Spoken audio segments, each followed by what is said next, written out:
this is a home interview at the home of the Good Shepherd, Saratoga Springs, New York.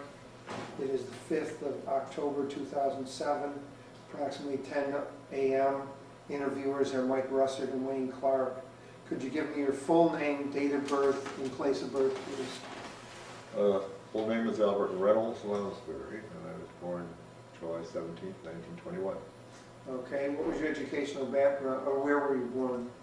In Hurleyville, New York, in Sullivan County, which is in the southern Catskills, the foothills of the Catskills, and on a farm there near Hurleyville, which is about 5 miles from Monticello, which you hear now on the news as a weather center. Okay. What was your educational background prior to going into service? High school. Right. Now, do you remember where you were when you heard about Pearl Harbor? Exactly. I was riding out in a car in Middletown with my cousin and came back to her parents' house and heard about Pearl Harbor. What was your reaction when you heard about this? Well, you were kind of young. Well, we were all shocked as everybody else was. We knew as soon as we walked in the door with them, my brother and sister were with us, I guess, that they were glued to the radio and we knew something was up. So, it affected us like it did the rest. Okay. What kind of occupation did you do at the time? What kind of work did you do? I was managing our farm, our home farm. The farms there around Hurleyville and in that area are all small farms, meaning about 40 to 100 acres. And those small farms were very, very important then because that was a source of food. Now we have a lot of corporate farms and food is produced on a larger scale. But then those small farms and right around Hurleyville, there were probably 10, were very important for the production of milk and poultry. So you were receiving a deferment for that? Not the deferment. In 39, I went to registered, and if you were on a farm, you wanted to know the details of it, and I had a brother who had just graduated high school the year before, and it was on a point system. Each cow and so many chickens were worth so many points, and I can't remember that. And when that was totaled, that entitled the farm to 1 man, 2 men, or whatever. I had an older sister who was away at business college and a younger sister, but the girls didn't count in this, farm, even though they may have worked on it. So they wanted me to stay on the farm because I was managing it, and this was quite a tough decision for me because I was the only one there. My brother was a little younger, and when his classification came up, he too was to stay on a farm, but not on ours, because that was too many for one farm. My dad was not too well. He did some carpentry work on the side. So my brother went to a neighboring farm, which a lot of the farms there, or some of them, had hotels. It was a resort area. They'd have a hotel, maybe 50, 100 rooms. And he went there to work on that farm. Well, he soon found himself not only doing farm work, but working in the hotel too. And he didn't like that at all. He wasn't too well cared for their food and otherwise. So I got back to the draft board and told them, and there was no other farm nearby, so they took him and he went in the Navy. So this made me even more that I wanted to go into. And that lasted from then all the way through to the end of the war, but I said someday I'll go. So you were deferred basically from 1939, did you say? Or what from? Let's see, 39 is when I got my classification. From the time you turned 18. Until 1945 or 46, I knew. Well, I was on the farm all that time, and it was in addition to the farm work.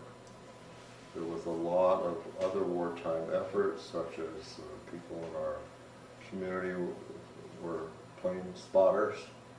That was very common. I became a scoutmaster. There was no scout troop in town. And that meant paper collections and scrap collections and all that went with that. So I was doing that in addition to the farm work.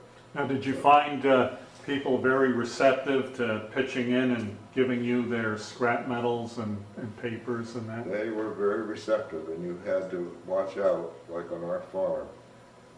We'd be busy milking or something else, and a scrap dealer would come to the farm, and you wanted to go out and be with him, because if not, he may just load on a pretty good piece of machinery and want to take it to the scrap yard. They would do that if you didn't watch them, you know, they didn't know the good from the bad sometimes. But that's not scrap the scouts collected, it was smaller things. But scrap dealers were always around at the farm, looking all over to see what they could find. Now, with the farm you were managing, did you have to do much rationing at all? Did you have rationing?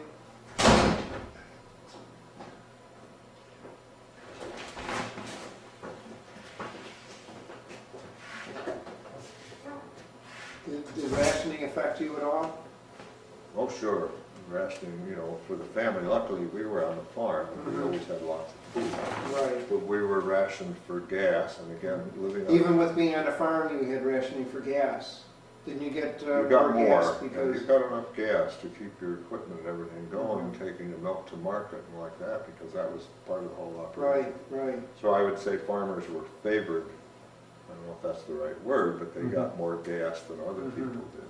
But when it came to butter and sugar, bread, like that, you got the same, you know, the same treatment that others did.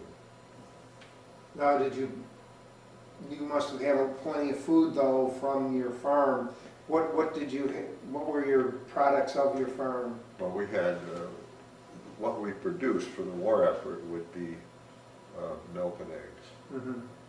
And we had pork, pigs, but that's for your own consumption. The idea was to grow food for your own family, which would release food in the store or in the market for somebody else. And that was true of vegetables, because all during that time I plowed victory gardens. Some people had never had a victory garden. So I would plow that for them, and if they didn't know much about gardening, we'd try to get them started. You know, the victory garden effort at that time. And again, that was so they could produce their own food and release some other food, you know, for the war effort. Now, do you think those victory gardens were pretty successful? Very successful. Very successful. And I had at that time, this was before Scout Troop days, I had a 4-H club, and they all had victory gardens. Some of them never had a garden before, but they understood the purpose of it and really enjoyed doing the victory garden, which probably they were like 2,500 square feet maybe, the victory garden, depending on the space they had. So that helped them a lot towards the war effort. They didn't sell much of that produce, but it provided food for their families, so, or maybe other families, so they, you know, would release some other food. Did you provide food for neighbors? Victory gardens, yeah, they shared the food. As far as on our farm, we always had beef, we always had milk, we always had poultry, we always had pork. We didn't starve during the war, shortage of food, which is understandable on the farm. In addition to producing milk, taking it to the creamery, which I presume went for cheese, butter, and dry milk, probably not fluid milk for sending overseas. But the eggs, same thing with the eggs. We had about 800 chickens. And that's the way it was when I went to the draft board and they saw that situation and said, well, we'd like you to stay there. So I really, in my heart, would like to have gone and served it, because the other fellows were going to, as you mentioned, Wayne, before. Not so much the farm lads, because they were in the same position I was, but it would have been very difficult, and it was impossible, for to leave the farm, leave my dad, because that was their total survival was from the farm income plus a little carpentry work he did. So I stuck it out through the, you know, all through the war, and then my brother had gone into the Navy, as I mentioned, and when he was to come home, I said, well, now is my chance. Well, you better think that over. He said, you better not go in service, you better stay where you are. But so many of the rest had gone, you know, you hear this feeling all the time. You want to go for the adventure of it. And so I finally spoke to my dad and mother and went to the draft board and told them, and that being my brother was coming home and the war was over, things were entirely different. So I soon got my greetings. And I left, I was in Korea, it was a 13th. Now, when were you drafted? I was drafted in January of 46. And I went to Korea, it was a 13th. Well, where did you go for basic training? I have my basic, I went to Fort Monmouth briefly, and then Fort McClellan, Alabama. I had my basic training. From there came back on furlough, and then to Camp Stoneman, California, and then to Korea. Now, did you have any kind of specialized training outside of basic? The basic training was made. Okay. You didn't go on to any? 8 weeks. You didn't go on to training. any other school or anything besides basic? No. Okay. The idea was to, I guess, get men over there as quickly as possible to scatter them along the 38th parallel. And that's where we were. I was in the 32nd Infantry, and the 31st Infantry went with us also. All on the same ship, and went to Seoul. And the 31st Infantry went east along the 38th parallel, and most of our outfits were just above Seoul, which is about central, and then west along the 38th parallel. Now, most of your officers must have been World War II veterans then. No, some of them were very young. Uh-huh. I had, when I came down to Seoul Service Company as lieutenant, no, he was not from World War II, I think. He was very young. There were some the higher officers were. Yeah. But I had, the person I worked for mostly was a captain. He was a chaplain, and he had been in World War II. So we went from Seoul and then spread out there to little towns all along the 38th. Uyongbe was the first place I went on July 3rd. And I remember that so well because, well, it was a rainy, muddy trip up there. They had no paved roads at all in that section, nothing. Now it's all modernized. But we arrived there on the 3rd and had to go to this little town across the creek on the 4th to do a parade for them, July 4th parade. So I remember that date. And other than that, it was guard duty. Most of their little shanties were, I guess, reminded me of, as I recall, of these little buildings that you'll see for a bus stop for kids, you know, if they're waiting for a bus. Really outhouse appearance, not very large for one person. And they would be, I don't know how close, but all along the border. And, you know, you did guard duty from in and out, where I think there were 2 squads probably where we went in Uyongbe. Now, at that time, with the 38th parallel, was it fortified in any way? Do you have barbed wire strung across it? Or? No, absolutely nothing. I think of that now, they put heavily fortified 38th parallel. It had just become, you know, a demilitarized zone, so that all that was there was guards and an imaginary line, and I think it was 7 miles each side, and there was very few mishaps. I think a couple North Koreans got across and didn't make it. But you didn't have dug-in positions or anything like that? Nothing like that. Nothing. And I probably came, you know, they wanted me to re-enlist, which I don't know what would have happened then. But that would have brought me right up to the Korean War. Of course, by that time, it was more fortified. Now, what kind of weapons did you carry? We had an M1. That was the only weapon we had. Now, was it loaded, or were you? Loaded up when you had the ammunition with you? You had the ammunition. Oh, yes.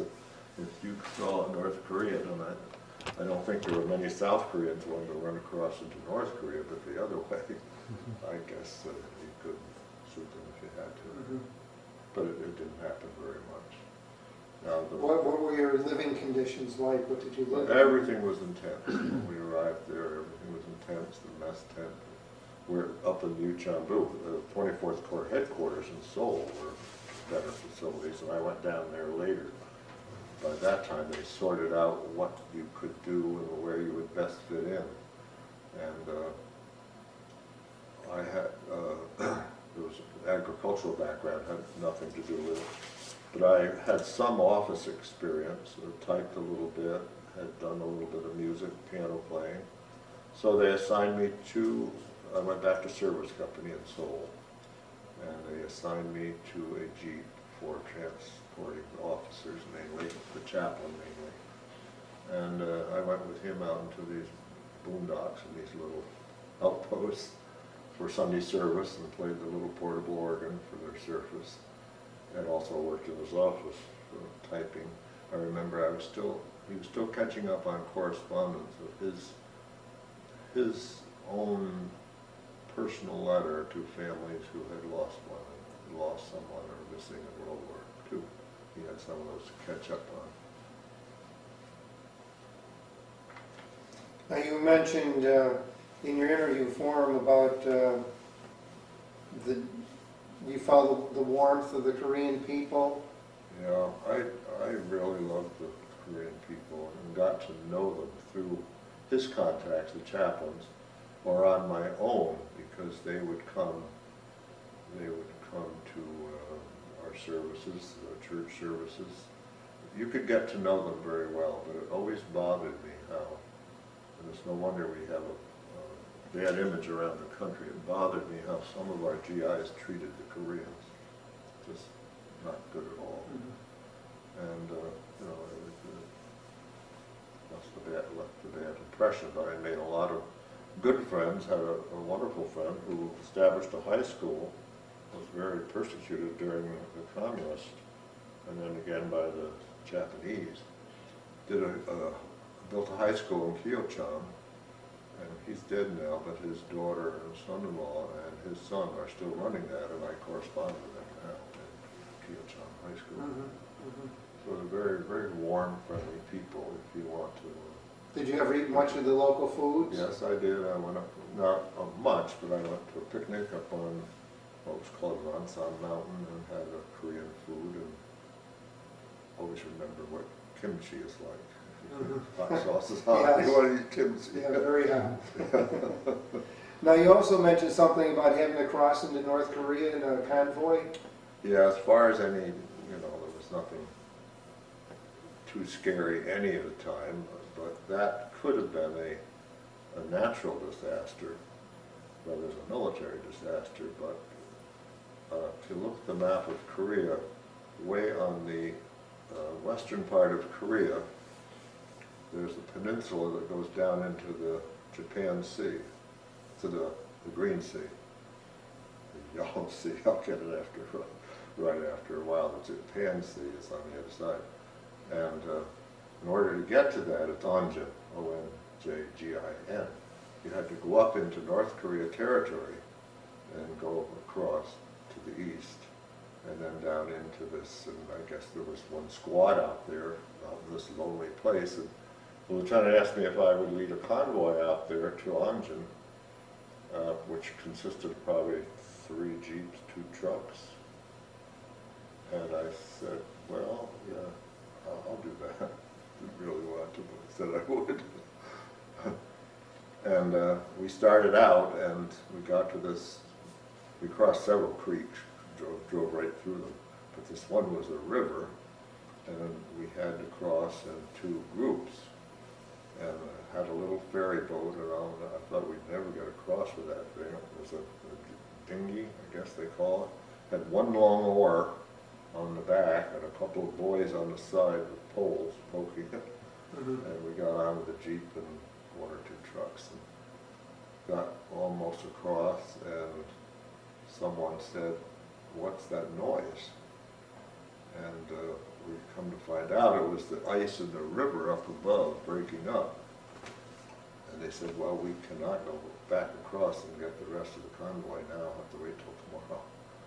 So we went on, and got lost up there because it was dark. It was dark by now.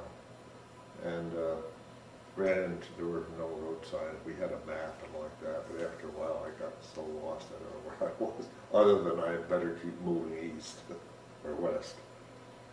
So the Russians were there in charge, and they were very helpful. They had seen this before, I think, people trying to find this place. So they gave us other directions. We got there, stayed there overnight, and the rest of the convoy came the next day, and we unloaded, and then everybody went back. But that, I don't know.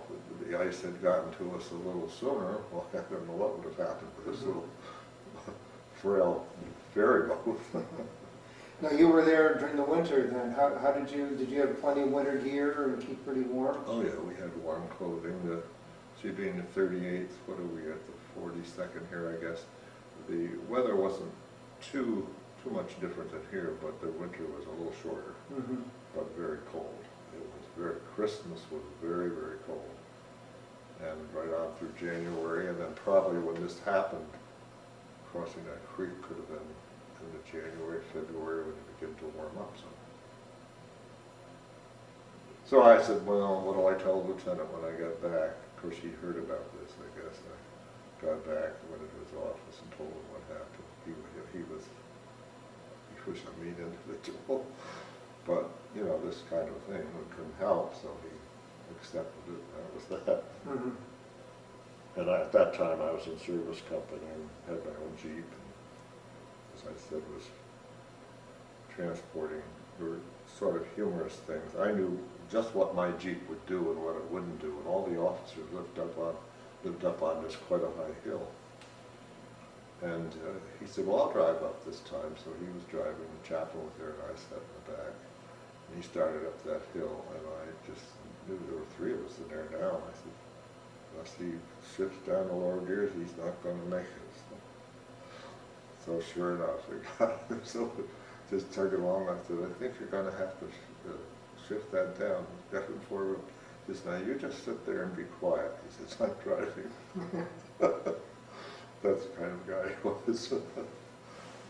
William Shaw, how can you forget the name of such a person? How long were you in Korea? I was there, let's see, when I got there the 3rd of July, that would have been 46, and left there in March, late February, March 47. Came right back to Oakland Air Base, I guess. Came back to Oakland, and then back to Fort Dix, and was discharged from Fort Dix. Okay. And back to the farm. I went back to the farm. Were you eligible for the GI Bill at all? I was. Did you make use of it? No, I didn't. I had, and still do sometimes, I saw the GI Bill money wasted by some fellows, I really did.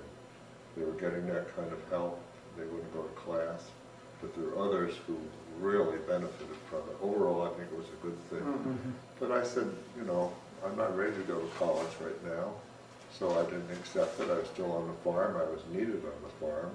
My brother soon got another job and went off the farm.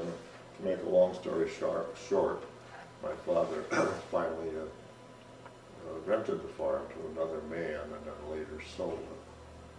So I could see the handwriting on the wall. There's not a farm there now. That whole area, there's not one farm that's successful in producing.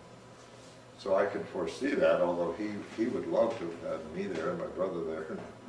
So I told him, I said, Dad, I got to move on to something else. So, of course, all this time I had a girlfriend back home, and we planned to get married when I got back, and got married in 48.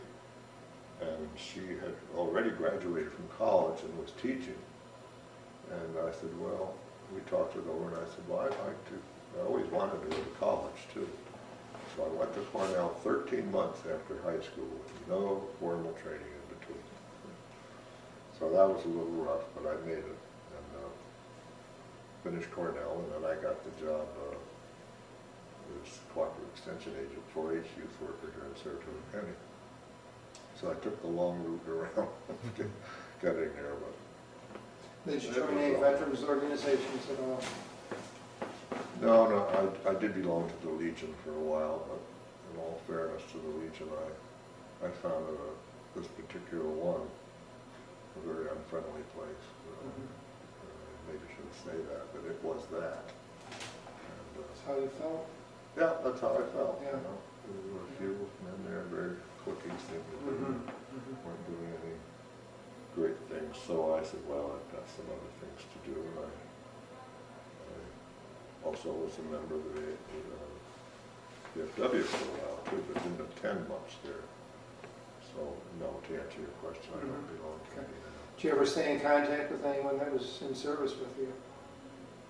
Yes, the two fellows were at my wedding party. I did for a while, and then lost, after a while you lose touch with them. And some other buddies, but eventually, you lose contact. Right now, I don't keep in touch with any of them. Did you ever have any desire to go back and visit Korea? Oh, would I ever like to? Not now, with this situation like it is now, but I so much want to go back and see that high school I never was at the high school, because every time he built something, the communists would not bomb it down, but stone it down, tear it down. And I always wanted to go back and see that high school, because it's a very high in academics high school in Korea now. And it's a Christian high school.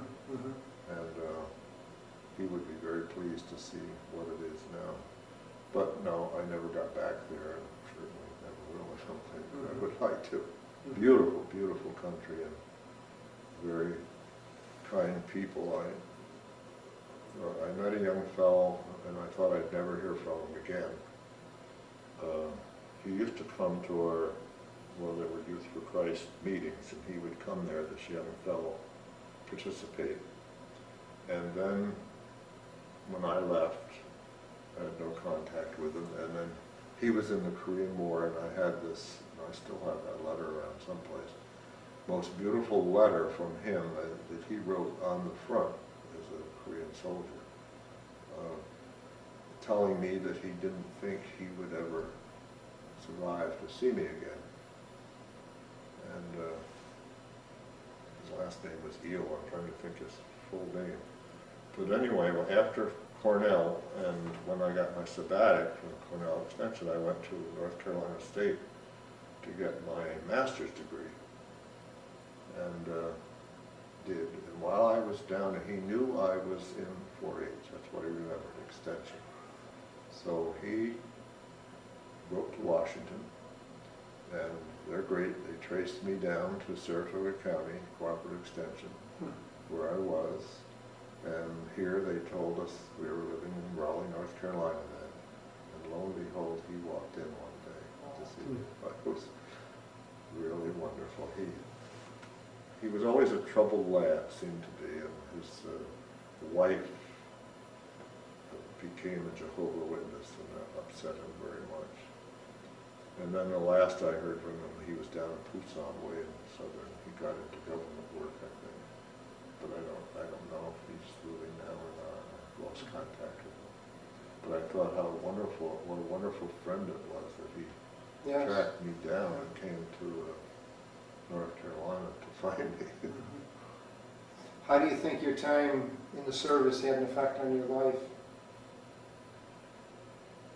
Well, I'm certainly glad I went. It was a wonderful experience, seeing the other parts of the world, meeting Korean people, and a lot of other friends from all over the country.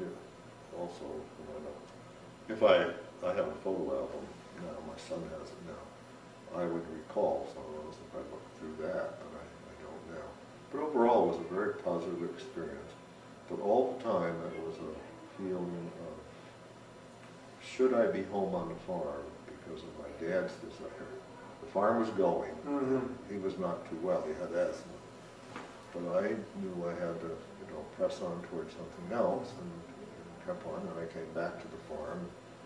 It was there until 51 when I went to Cornell.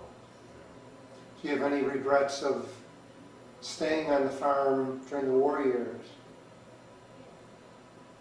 No, I was needed there, and we understood, it was explained to us, there were training meetings, again, through extension of the war effort, how important it was to produce the most grain you could on your farm and keep your cows in good production, you know. Mhm. So you felt you were doing something worthwhile. Mhm. And, but still that other feeling was still lingering there. Mhm. And our neighbors, one of our neighbors, they had, let's see, they had 5 boys, and, well, the girls didn't count then for farm labor, even though they worked on it, wasn't included. And they all went in except one, I think. Now, my wife there were 8 brothers. She had 8 brothers, 8 boys, 2 girls. And one already was a pilot at the time of Pearl Harbor. But they all had to go in service, because they had one younger brother at home who worked with the father on that small farm, not much bigger than ours. And that was ample for that, so they all went in service. Mhm.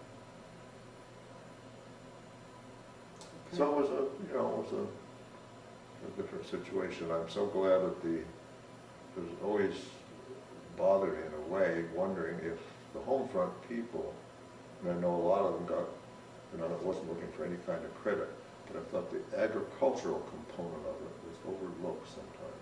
Producing the food, you can imagine how much food was sent to all the theaters of war. Where did it come from? Well, all the small farms. There were no corporate farms then producing so much all across the country. So it was very important to keep plugging away at that. Mhm.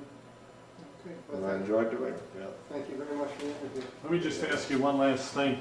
Did you know Francis Curry growing up? Oh, yes, Francis Curry was, we went to high school together. He was coming in when I was going out. I think a freshman, he was freshman, I was senior. He's 3 years younger maybe than I am.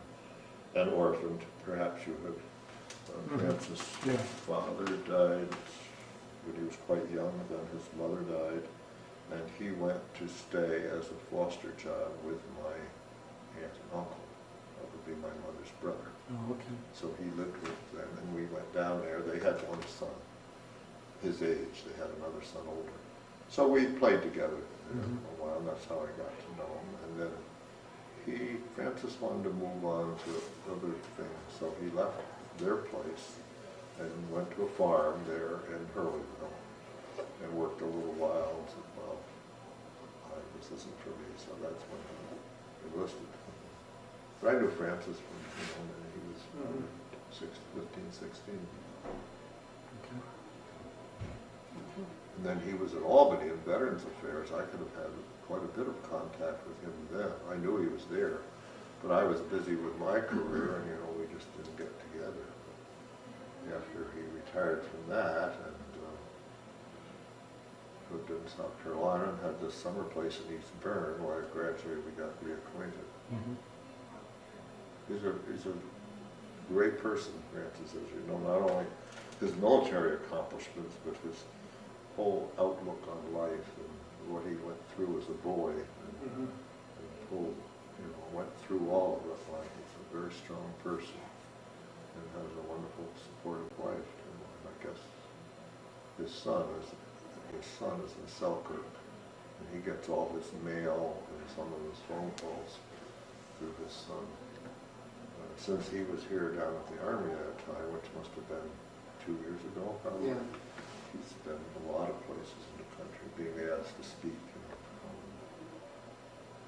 He said, sometimes I wish they'd leave me alone. They just keep wanting to come. So I should have seen him this summer. I thought it wasn't easy for me to get down, but they'd drive, but they didn't get up.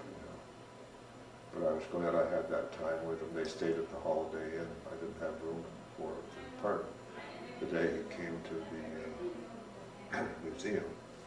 And I went over there and had a real great visit with them then. And, well, see him next summer. Maybe it all goes well. Okay, well, thank you very much. You're welcome.